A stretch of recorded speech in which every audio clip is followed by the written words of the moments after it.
दाम्पत्य जीवन को मधुर करें, काचर अईना देखी परिवार जीवन को सुंदर करें, कस्मिन काले संभव नुहे। से प्रति जुगरे गुरु पुरुषोत्तम नर रूप धारण कर से आसती एवं से स्वच्छ अईना सदृश अभ्रांत पुरुष जीवन में जी धरिकी चले तार प्रत्येकटा जीवन धीरे धीरे धीरे धीरे सुंदर हो उठे। तेणु कहुए आदर्श हु enrich the past and live in the present and enlighten the future.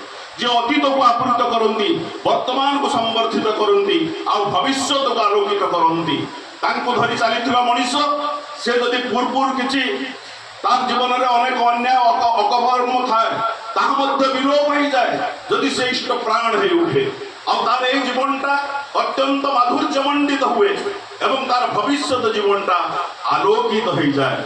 जो माने इष्ट प्राण सत्संगी से हृदबोध कर निश्चय से भविष्य जीवनटा के आलोकमय, से आनंदमय भविष्य जीवनटा भविष्य जीवनटा के शांतिमय से उपलब्धि करें। कारण भाग्यटा भजना करने तुम्हें जमी भजना कर तुम भाग्यटा सेमती हम। अतएव आमर भजनाटा बर्तमान क्या नहीं आम भजना आमर प्रभु को नहीं श्रेष्ठ को नहीं, तेणु आम भाग्यटा से बड़ी श्रेष्ठ होटी उठब ए कौन सन्देह ना। मनीष कहे कपाल कपाल मान कौन मो कपाल गला ना ना ये पूर्व भाई जो आलोचना करुले से पंचानन सरकार कथा जे केतबेले तुम्हें हुए तो जाइथिबो काशी विश्वनाथ तुम मुंडरे केतबेले ठेंगा पड़िबो तार अर्थ कौन तुम्हें कर्मफल तैयारी करदेल ये प्रारब्ध कर्मफल तुमको भोग करने को पड़ो ही पड़ो केतबेले ए कौन सन्देह ना। आई कथाटा भाई कहले ना जे यही कथाटा यही भय पंचानन सरकार भविष्य कौन दिन से काशी विश्वनाथ जाइना।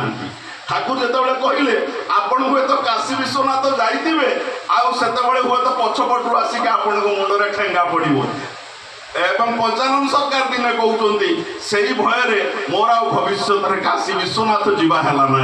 अतएव प्रारब्ध कर्म फल तुमको भोग करने को पड़ो। तुम्हें आज जदि गोटे कुकुर को कष्ट दे था, तुम बापा माँ को कष्ट दे था, तुम गुरु गुरुजन को कष्ट दे था, तुम स्वामी को कष्ट दे था, तुम स्त्री को कष्ट दे था, ताले तुमको से कष्टटा पड़ा गणना करके भोग करने को पड़ो।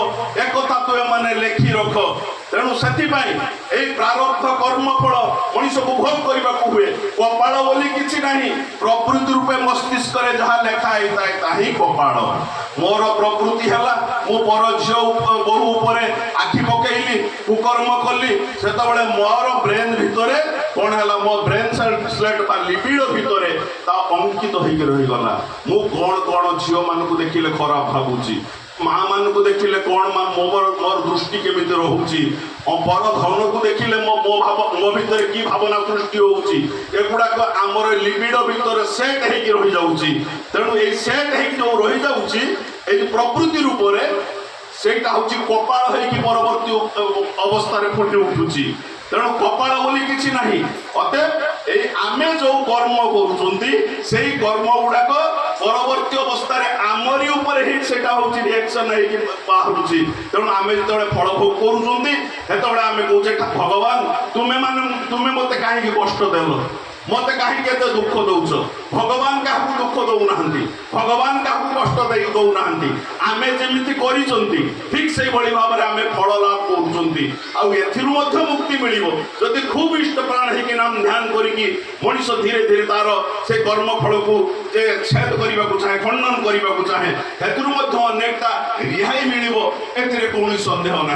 आम समस्ते शुणी चित्रगुप्त पंजिकार कथा जे मरीगला आम कौन कौन जीवन में कर चित्रगुप्त पांजी धरिकी बसी सेटा को देखो जे देखला आमको दंड मिल।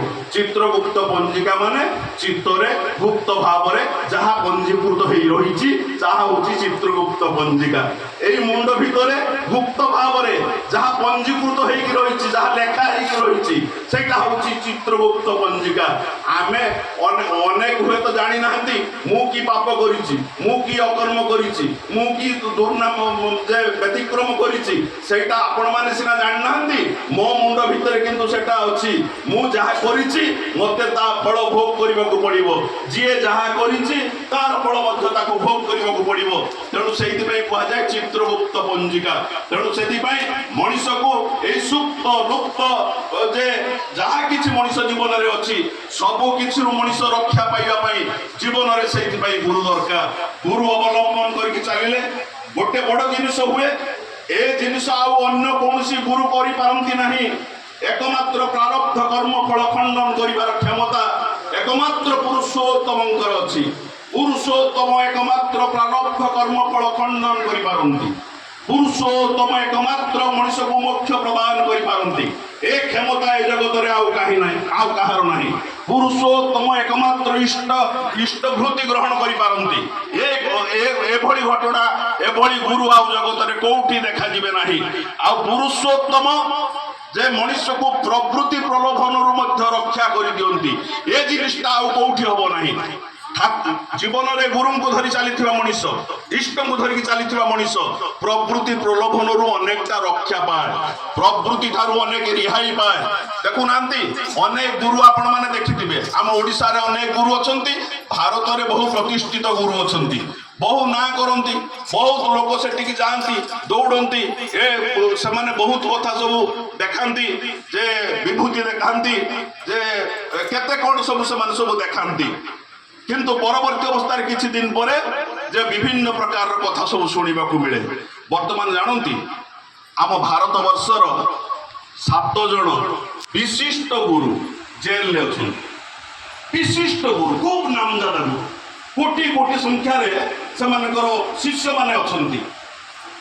7 ଜଣ ବିଶିଷ୍ଟ ଗୁରୁ ଭାରତ ବର୍ଷରେ ବର୍ତ୍ତମାନ ଜେଲରେ ଅଛନ୍ତି।